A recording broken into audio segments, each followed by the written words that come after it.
నమస్తే, welcome to V3 news. Paper ముచ్చట కార్యక్రమానికి స్వాగతం. ఈరోజు వివిధ దినపత్రికల వార్తలు చూసినట్టయితే దాదాపు అన్ని దినపత్రికల్లోనూ కాశ్మీర్లో ఉగ్రవాదుల దాడికి సంబంధించిన అంశాన్ని అన్ని ప్రధాన దినపత్రికలు ప్రధానంగా ఇవ్వడం జరిగింది. ముందుగా ఈనాడు తీసుకున్నట్టయితే ఈనాడులో మొదటి వార్తగా ఉగ్రోన్మాదం అంటూ వార్తను ఇవ్వడం జరిగింది. కాశ్మీర్లో ఘాతుకం, 39 మంది జవాన్లు బలి, సిఆర్పిఎఫ్ వాహన శ్రేణి లక్ష్యంగా ఆత్మాహుతి దాడి, దుశ్చర్యను ఖండించిన నేతలు, ప్రతీకార చర్య తప్పదన్న ప్రభుత్వం అంటూ వార్తని ఇవ్వడం జరిగింది. దానికి సంబంధించిన ఫోటోలు, బీభత్సమైన ఫోటోల్ని ప్రచురించడం జరిగింది. బస్సు మొత్తం కాలిపోయిన సంఘటన సంబంధించిన ఫోటోలను ఇవ్వడం జరిగింది. త్యాగాలు వృధా కావు అంటూ మోడీకి సంబంధించిన కామెంట్స్ని ఇవ్వడం జరిగింది. సిఆర్పిఎఫ్ సిబ్బందిపై దాడి ఆక్షేపణీయం, ఈ పిరికి పంద దుశ్చర్యను తీవ్రంగా ఖండిస్తున్న మన వీర జవానుల త్యాగాలు వృధా కావు, అమరులైన వారి కుటుంబాలకు యావత్ దేశం సంఘీభావంగా ఉంటుంది, క్షత్రఘాతులు త్వరగా కోరుకోవాలని ప్రార్థిస్తున్న ఘటన గురించి కేంద్ర హోంమంత్రి రాజ్నాథ్ సింగ్తో పాటు ఉన్నతాధికారులతో మాట్లాడినట్టు ప్రధాని మోడీకి సంబంధించిన వార్తను ఇవ్వడం జరిగింది. పిరికి పంద చర్య అంటూ కాంగ్రెస్ అధ్యక్షుడు రాహుల్ గాంధీ స్పందనను కూడా ఇవ్వడం జరిగింది. ఈనాడులో మరో వార్తగా 22న బడ్జెట్ 11 గంటల 30 నిమిషాలకు, అసెంబ్లీలో ఓటాన్ అకౌంట్, 23న చర్చ ఆమోదం, 25న ద్రవ్య వినిమయ బిల్లుపై చర్చ, సీఎం కేసీఆర్ నిర్ణయం అంటూ వార్తనివ్వడం జరిగింది. మరొక వార్తగా ఈనాడులో 100 రూపాయలకే నల్ల కనెక్షన్ అంటూ వార్తనివ్వడం జరిగింది. మరొక వార్తగా ఈనాడులో 4 తర్వాత నగారా, 9 దశల్లో లోక్సభ ఎన్నికలు అంటూ వార్తనివ్వడం జరిగింది. ఇవి ఈనాడులో మొదటి పేజీలో ప్రధానంగా వచ్చిన వార్తలను తీసుకున్నట్టయితే, మరో పత్రికను తీసుకున్నట్టయితే ఆంధ్రజ్యోతిలో మొదటి వార్తగా అతిపెద్ద వార్తగా మంచు కొండల్లో నెత్తుటి దార అంటూ వార్తనివ్వడం జరిగింది. పంజా విసిరిన ఉగ్రవాదం, కాశ్మీరులో ఆత్మాహుతి దాడి, సిఆర్పిఎఫ్పై కారు బాంబు, దారి కాచి జైషే దొంగదెబ్బ, 44 మంది జవాన్ల వీర మరణం అంటూ వార్తనివ్వడం జరిగింది. 2547 మంది సిఆర్పిఎఫ్ జవాన్లు, 78 వాహనాల భారీ కాన్వాయ్తో జమ్మూ నుంచి శ్రీనగర్ లోయకు విధి నిర్వహణకు పయనమయ్యారు. మరి కొద్దిసేపట్లో వారు శ్రీనగర్ చేరేవారే.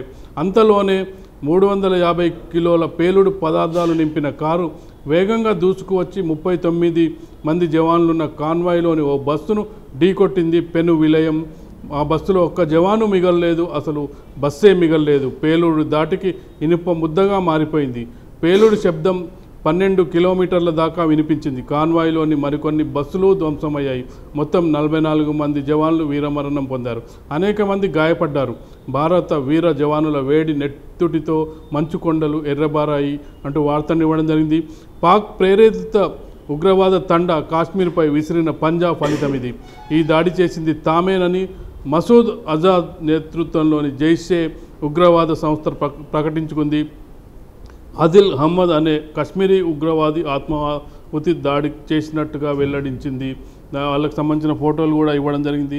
ఇది ప్రధాన వార్తగా ఆంధ్రజ్యోతిలో కాశ్మీర్కి సంబంధించిన వార్త ఇవ్వడం జరిగింది. మరొక వార్తగా ఆంధ్రజ్యోతిలో బడ్జెట్ చదివేది కేసీఆర్ఏనా, 3 రోజుల అసెంబ్లీ సమావేశాలు, 22న బడ్జెట్, 25 వరకు అసెంబ్లీ భేటీ, ఆలోపు మంత్రివర్గ విస్తరణ జరిగేనా, 18, 19, 21 తేదీలో శుభ గడియలు, లేదంటే బడ్జెట్ సమర్పణ బాధ్యత సీఎందే, ఆర్థిక శాఖపై కేసీఆర్ ఉన్నత స్థాయి సమీక్ష అంటూ వార్తనివ్వడం జరిగింది. మరొక వార్తగా ఆంధ్రజ్యోతిలో ఉపాధ్యాయుల లెక్క పక్కా అంటూ వార్తనివ్వడం జరిగింది.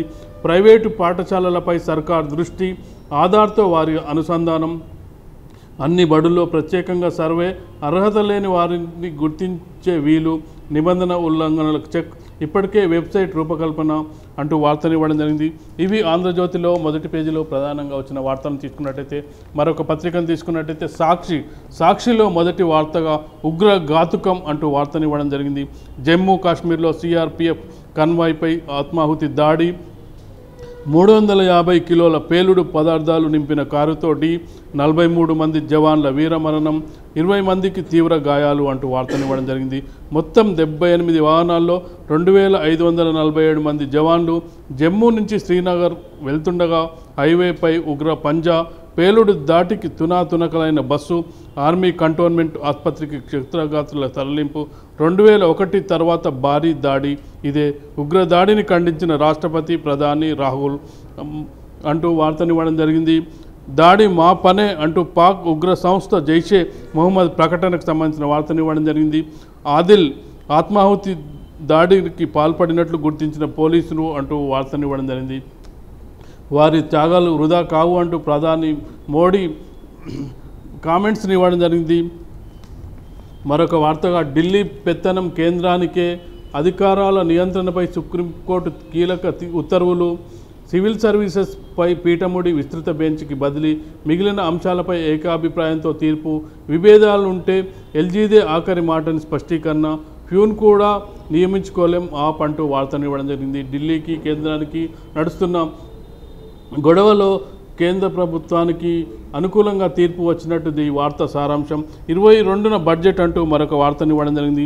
సమర్థత, సమన్వయం, సమీకరణాలు, మంత్రివర్గ కూర్పులో వాటినే పరిశీలిస్తున్న సీఎం, గత ప్రభుత్వంలో సీనియర్ మంత్రులకు అవకాశం అంటూ కొన్ని పేర్లను ఇవ్వడం జరిగింది. కేటీఆర్, హరీష్, కడియం, ఈటల పేర్ల పరిశీలన అంటూ వార్తను ఇవ్వడం జరిగింది. రైతు బంధు సూపర్ అంటూ మరొక వార్తను ఇవ్వడం జరిగింది. 15వ ఆర్థిక సంఘం చైర్మన్ ప్రఖ్యాత ఆర్థికవేత్త ఎన్కే సింగ్ కామెంట్స్ని ఇవ్వడం జరిగింది. ఇవి సాక్షిలో మొదటి పేజీలో మొదటి వార్తలను చూసుకున్నట్టయితే, మరొక పత్రికను తీసుకున్నట్టయితే ఆంధ్రప్రభలో మొదటి పేజీలో మొదటి వార్తగా దేశంలోనే అతిపెద్ద భీకర దాడి, ఉగ్ర పంజా అంటూ వార్తను ఇవ్వడం జరిగింది. ఆర్మీ కాన్వాయ్పై జైషే ఆత్మాహుతి దాడి, డజన్ల సంఖ్యలో క్షత్రగాత్రులు, పుల్వామా జిల్లా గోరిపోరా వద్ద ఘటన, రక్తమోడిన జమ్మూ కాశ్మీర్ హైవే, చెల్లా చెదురుగా మృతదేహాలు అంటూ వార్తను ఇవ్వడం జరిగింది. మొదటి పేజీలో పూర్తిగా ఆంధ్రప్రభ ఉగ్ర పంజాకు సంబంధించిన వార్తని పూర్తిగా కవర్ చేయడం జరిగింది. మరొక వార్తను చూసినట్టయితే బడ్జెట్ పెట్టేది కేసీఆరే, కేబినెట్లో ఉన్న ఇద్దరికీ బడ్జెట్ అవకాశం, కేసీఆర్ కొత్త రికార్డు, 22 నుంచి అసెంబ్లీ, అదే రోజు బడ్జెట్, మర్నాడు చర్చ, 25న ద్రవ్య వినిమయ బిల్లుకు ఆమోదం, కేబినెట్పై విస్తరణపై నీడను అంటూ వార్తను ఇవ్వడం జరిగింది. ఇవి ఆంధ్రప్రభలో వచ్చిన వార్తలను తీసుకున్నట్టయితే, మరొక పత్రికను తీసుకున్నట్టయితే వెలుగులో మొదటి వార్తగా టెర్రర్ అటాక్ అంటూ వార్తను ఇవ్వడం జరిగింది. 40 మంది జవాన్లు మృతి, కాశ్మీర్లో సిఆర్పిఎఫ్ కాన్వాయ్పై ఆత్మాహుతి దాడి అంటూ వార్తను ఇవ్వడం జరిగింది. కాశ్మీర్లోనే అతిపెద్ద దాడి, గురువారం మధ్యాహ్నం 3:25 సమయం జమ్మూ కాశ్మీర్లో పుల్వామా జిల్లాలో అవంతిపూర్ సమీపంలో జమ్మూ శ్రీనగర్ హైవే పై జమ్మూ నుంచి శ్రీనగర్ వైపు కాన్వాయ్ వెళ్తుంది. దీనికి సంబంధించిన వార్తను డీటెయిల్గా ఇవ్వడం జరిగింది. 350 కిలోల ఐఈడీతో వచ్చి వాహనంతో ఢీకొట్టిన జైషే విధ్వంసం అంటూ వార్తను ఇవ్వడం జరిగింది. మరొక వార్తా కథనం ఇవ్వడం జరిగింది. మరో సర్జికల్ స్ట్రైక్ తప్పదా అంటూ కేంద్రం వ్యూహం ఏమిటి, రంగంలోకి దోవల్, నేడు కేబినెట్ కమిటీ భేటీ, తర్వాత రాజ్నాథ్ కాశ్మీర్ పర్యటన, దాడిని ఖండించిన రాష్ట్రపతి, అన్ని పార్టీల నేతలంటూ వార్తను ఇవ్వడం జరిగింది. మరొక వార్తగా వెలుగులో 18న కేబినెట్ విస్తరణ అంటూ వార్తను ఇవ్వడం జరిగింది. రాజధానిలో ఆశావాహుల మకాం, నేడు గవర్నర్ను ముఖ్యమంత్రి కలిసే అవకాశం, కొత్తగా 6గురికి చోటు దక్కే ఛాన్స్ అంటూ వార్తను ఇవ్వడం జరిగింది. 22న ఓట్ ఆన్ అకౌంట్ బడ్జెట్ అంటూ వార్తను ఇవ్వడం జరిగింది. మరొక వార్తగా యంగ్ ఎంపీలు ఇరగదీశారు, 16వ లోక్సభలో ఎక్కువ ప్రశ్నలు అడిగింది, 40 ఏళ్ల లోపు వాళ్ళే శివసేన అన్నా డిఎంకే యాక్టివ్, ప్రశ్నలు అడిగిన చర్చల్లో పాల్గొనని మహిళా ఎంపీలు, పార్లమెంటు ఎంపీల పనితీరుపై పీఆర్ఎస్ నివేదిక అంటూ వార్తను ఇవ్వడం జరిగింది. ఇవి వెలుగులో ప్రధానంగా మొదటి పేజీలో వచ్చిన వార్తలను తీసుకున్నట్టయితే, మరొక పత్రికను తీసుకున్నట్టయితే ఆంధ్రభూమిలో రక్తం ఓడిన కాశ్మీరం అంటూ వార్తను ఇవ్వడం జరిగింది. 42 మంది జవాన్ల మృతి అంటూ వార్తను ఇవ్వడం జరిగింది. ప్రతీకారం తీర్చుకుంటాం, ఉగ్ర దాడిపై భారత్ హెచ్చరిక అంటూ వార్తను ఇవ్వడం జరిగింది. 22 నుంచి 25 వరకు బడ్జెట్ సమావేశాలు, తొలి రోజే ఓట్ ఆన్ అకౌంట్ బడ్జెట్, రేపు లేదా ఎల్లుండి మంత్రివర్గ విస్తరణ, చురుగ్గా కదలిక, ఊపందుకున్న ఊహాగానాలు అంటూ కథనాన్ని ఇవ్వడం జరిగింది. వైకాపాలోకి అవంతి అంటూ మరొక వార్తను ఇవ్వడం జరిగింది. మరొక వార్తగా ఐస్ గోలా తాత నీకు నేనున్నా, తాను చదివిన స్కూల్ వద్ద ఐస్ అమ్మిన తాతను మరవని కేటీఆర్ అంటూ మరొక ప్రత్యేక వార్తను ఇవ్వడం జరిగింది. ఇవి ఆంధ్రభూమిలో మొదటి పేజీలో వచ్చిన వార్తలని తీసుకున్నట్టయితే, మరొక పత్రికను తీసుకున్నట్టయితే నమస్తే తెలంగాణలో మొదటి వార్తగా ఉగ్ర ఘాతుకం, కాశ్మీర్లో జైషే ముష్కరుల దాడి, 42 మంది జవాన్ల మృతి, కాన్వాయ్పై 100 కిలోల పేలుడు పదార్థాలతో దూసుకొచ్చిన ఆత్మాహుతి బాంబర్ అంటూ వార్తనివ్వడం జరిగింది. చావు బతుకుల్లో మరొక 20 మంది, 42 మంది ఆల్రెడీ చనిపోయారు. మరొక 20 మంది చావు బతుకుల్లో ఉన్నట్టు ఈ వార్త కథనం పుల్వామా జిల్లాలో దారుణం అంటూ వార్తనివ్వడం జరిగింది. రాష్ట్ర బడ్జెట్ 22న 25 వరకు అసెంబ్లీ సమావేశాలంటూ వార్తనివ్వడం జరిగింది. మరొక వార్తగా 100కే నల్లా కనెక్షన్ అంటూ వార్తనివ్వడం జరిగింది. మరొక వార్తగా నమస్తే తెలంగాణలో ప్రత్యేక కథనాన్ని ఇవ్వడం జరిగింది. ఫెడరల్ వైపు అడుగులు, సీఎం కేసీఆర్ ఆలోచన విధానంతో ఏకీభవిస్తున్న ప్రాంతీయ పార్టీలు ఫ్రంట్ ఎజెండాను అన్ని పార్టీలు వివరిస్తాం. బీజేడీ, వైసీపీ, బీఎస్పీ, ఎస్పీ మావెంటే, టీఆర్ఎస్ ఎంపీ వినోద్ అంటూ వార్తనివ్వడం జరిగింది. 24 నుంచి కిసాన్ సమ్మాన్ నిధి రైతుల ఖాతాల్లోకి తొలి విడతగా 2000 జమ. ఉత్తరప్రదేశ్లో లాంఛనంగా ప్రారంభించనున్న ప్రధాని మోడీ ఏప్రిల్ 1న రెండో విడత నగదు బదిలీ అంటూ వార్తనివ్వడం జరిగింది. 25న హెడ్సెట్ నోటిఫికేషన్ అంటూ మరొక వార్తనివ్వడం జరిగింది. ఇవి నమస్తే తెలంగాణలో మొదటి పేజీలో వచ్చిన వార్తల్ని తీసుకున్నట్టయితే ఇవి ఈరోజు ప్రధానంగా వివిధ దినపత్రికల్లో వచ్చిన వార్తల్ని చూసినట్టయితే దీనిపై విశ్లేషణ కొనసాగించే ముందు ఇప్పుడు ఒక చిన్న బ్రేక్ తీసుకుందాం. పేపర్ ముచ్చట కార్యక్రమంలో ఇప్పుడు ఒక చిన్న బ్రేక్.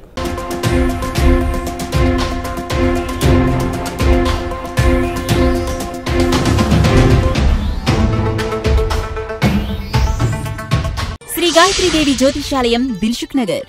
శ్రీ పండిట్ సాయిరాం శాస్త్రి గారు గత 30 సంవత్సరాలుగా దిల్సుఖ్ నగర్లో స్థిరంగా ఉంటున్నారు. మీరు చేస్తున్న ప్రయత్నాలు విఫలమగుట, కార్యక్రమాలయందు ఆలస్యం, అనుకోని చిక్కులు, వివాహ ప్రయత్నం ముందుకు సాగక వివాహ ఆలస్యం, ఉద్యోగం, ఆరోగ్యం, దాంపత్యం, సంతానయోగం, విదేశీయానం, భూ వివాదములు మరియు వ్యాపారాదులలో సమస్యలకు జ్యోతిష్యపరమైన పరిష్కారమునకై పుట్టిన తేదీ, బొటనవేలి ముద్ర, హస్తరేఖలు, జాతకం చూసి వివరముగా జ్యోతిష్యం చెప్పగలరు. మీరెక్కడెక్కడో జ్యోతిష్యం అడిగి నిరాశ చెంది ఉండవచ్చు. ఒక్కసారి శ్రీ సాయిరాం శాస్త్రి గారిని సంప్రదించండి. గమనిక: స్త్రీ పురుషుల ఎటువంటి జీవిత సమస్యలకైనా పూజ, హోమం, అంజనం, యంత్రం, మంత్రం ద్వారా 9 రోజుల్లో గాయత్రీదేవి సాయిబాబా పూజ చేసి శాస్త్రోక్తంగా పరిష్కారం చూపగలరు. గాయత్రీదేవి జ్యోతిష్యాలయం, flat number 101, first floor, Shilpi apartments, A block, near Konark theatre, Dilsukh Nagar, Hyderabad. Cell 9949373448, 9440537044.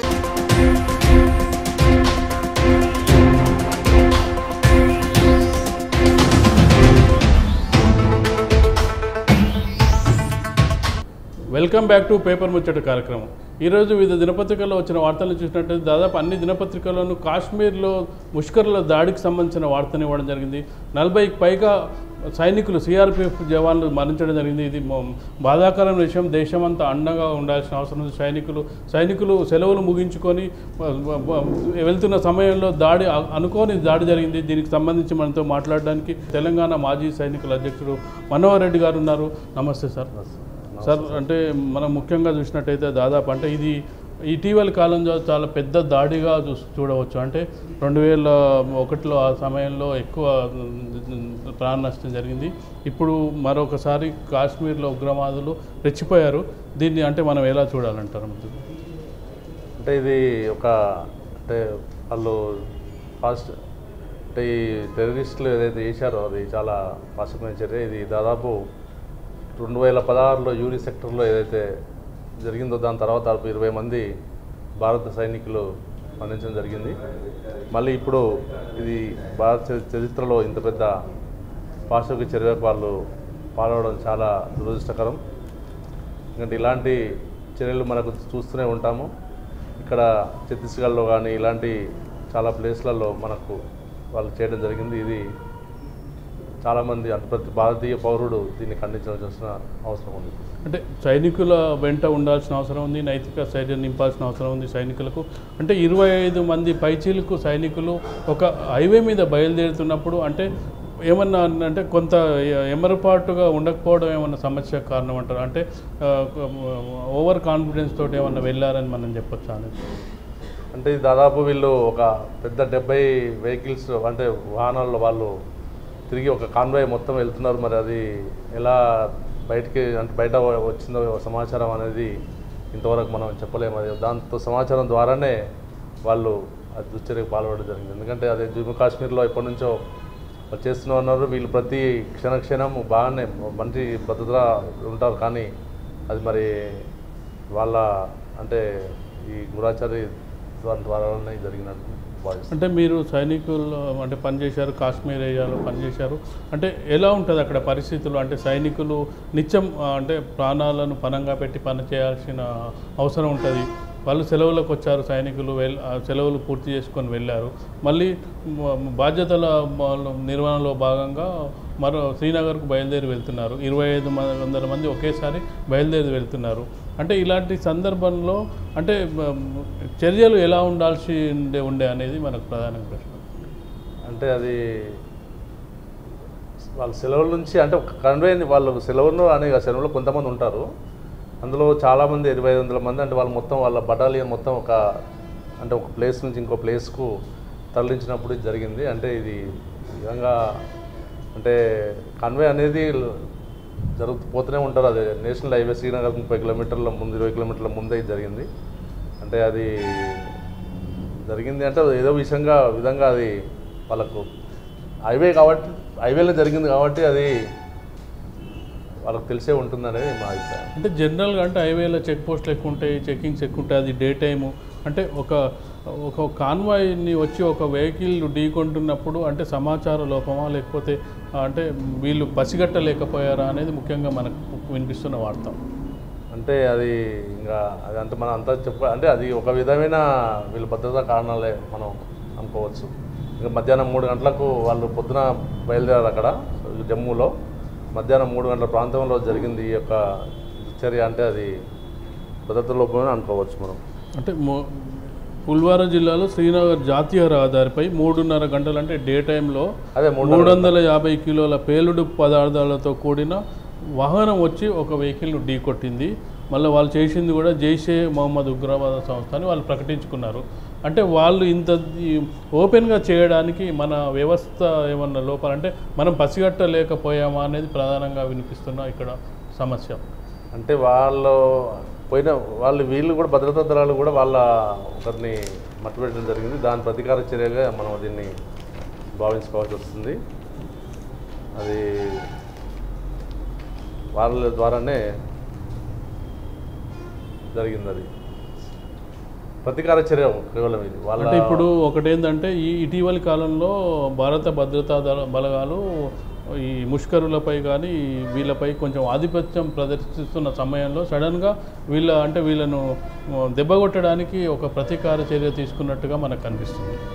అది ప్రతీకార చర్య అనుకోవాలి కానీ ఇంత పెద్ద దారుణమైన అంటే పెద్ద సంఘటన ఇది. ఇంత పెద్ద దానికి వాళ్ళు ఒడగట్టాల్సిన అవసరం లేకుండేది. దాదాపు ఒక తీవ్రవాదిని చంపినందుకు వాళ్ళు దాదాపు 50 మంది వరకు మన సైనికులను కోల్పోవాల్సి వచ్చింది. కానీ చాలా విచారకరం. అంటే ఆత్మాహుతి దాడి ఆదిల్ అనే ఆత్మాహుతి దాడి వచ్చి ఢీకొట్టి అతను ఒక వీడియో కూడా విడుదల చేయడం. మీకు వీడియో అందే సమయానికి నేను స్వర్గంలో ఉంటాను అంటూ ఒక వీడియో. అంటే అంత ధైర్యంగా నేను చంపగలను అని చెప్పి రావడం వెనుక ఉన్న కారణాలు అంటే సమాచారమైన లీక్ అయిందా అనేది కూడా ఒక ప్రశ్న తలెత్తుతుంది ఇక్కడ. అది అంతే అనుకోవాల్సిందే. ఎందుకంటే మనం అంత పెద్ద హైవేలోనే అట్లా చేసిందంటే మరి భద్రతలు అనుకోవాల్సింది. అది మనం కొట్టిపారేయలేము. అంటే ఇటీవలి కాలంలో భద్రతా బలగాలు అయితే తీవ్రవాదులపై కొద్ది గొప్ప కొంత ఆధిపత్య ధోరణి అయితే ప్రదర్శిస్తున్నాయి. సర్జికల్ స్ట్రైక్ అనుకోండి, మిగతా వాళ్ళని పట్టుకోవడం అనుకోండి. కొన్నిసార్లు అంటే అవతల వ్యక్తిని దెబ్బకొట్టాలంటే పెద్ద దాడి చేస్తే మనం ఆధిపత్యం కనపరుస్తుందనే విషయం వాళ్ళు తెలియజేయడానికే అని చెప్పొచ్చు కదా. అంతే. అది ఇప్పుడు కావాలి అంటే వాళ్ళ ఉనికిని చాటుకోవడానికే ఇది చాలా పెద్ద దుశ్చర్యకు పాల్పడడం జరిగింది. అది మనం అంతే అనుకోవాల్సిందే. అంటే భారత ప్రభుత్వం కూడా అంటే సరైన నిర్ణయం తీసుకోవాలి. ఇంకొకటి ఏంటంటే యాక్చువల్గా ఈ ఉగ్రవాద సంస్థ అనేది మనం అంటే 2001లో కాందహార్ హైజాక్ టైంలో మసూద్ అనేది విడుదల చేసిన ఫలితమే ఇదంతా అనేది ఒక వార్తాపత్రిక కథనం. అంటే అప్పటి పరిస్థితిలో మసూద్ని విడుదల చేయడం అనేది తప్పని పరిస్థితి. అతను ఇంత బీభత్సం సృష్టిస్తున్నాడు కదా, అది మనం ఎలా చూడాలంటారు? అంటే దానికి చాలా పాత సర్జికల్ స్ట్రైక్ అంటే వాళ్ళు ఎప్పటి నుంచో చూస్తూనే ఉన్నారు ఇలాంటి చర్యలు చేయాలని. అంటే దానికి సంబంధించింది కాకపోయినా ఎందుకంటే ఇట్లాంటి ఏదో ఒకటి చాటుకోవాలని అప్పుడప్పుడు ఇట్లాంటివి చేస్తూనే ఉంటారు.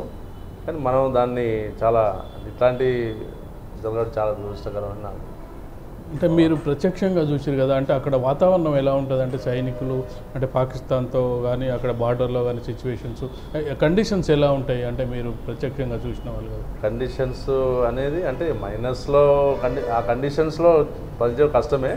అందులో నిన్న కూడా కొద్దిగా వెదర్ కూడా చాలా భయంకర బాగాలేకుండా వెదర్ కూడా, దానివల్ల కూడా అంటే దీనికి హైవేలో జరిగింది కాబట్టి దీనికి సంబంధం లేదు.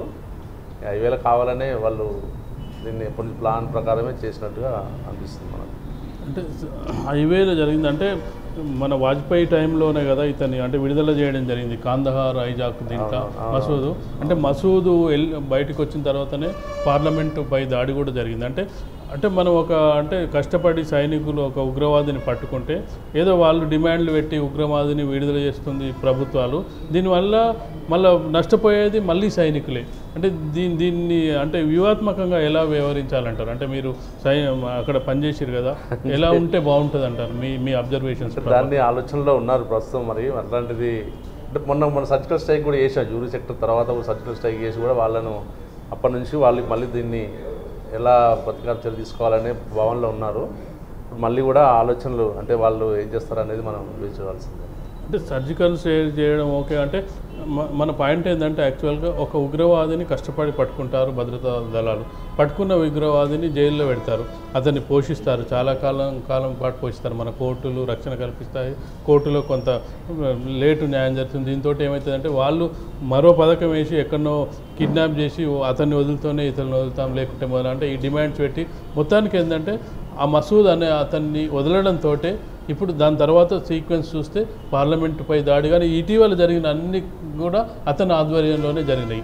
అంటే అప్పుడు వదలడం తప్పని కాదు, కానీ ఆ పరిస్థితుల్లో జరిగిన సంఘటనకు మనం ఇప్పుడు దాని బాధ్యత వహించాల్సి వస్తుంది, మరి అది మూల్యం చెల్లించాల్సి వస్తుంది. అంతే ప్రభుత్వాలు ఏది చర్చిస్తున్నా కానీ జరిగేది అన్యాయం జరిగేది మాత్రం ఎక్కువ మాజీ సైనికులకే అందులో అంటే వాళ్ళు చేయాల్సి వస్తుంది.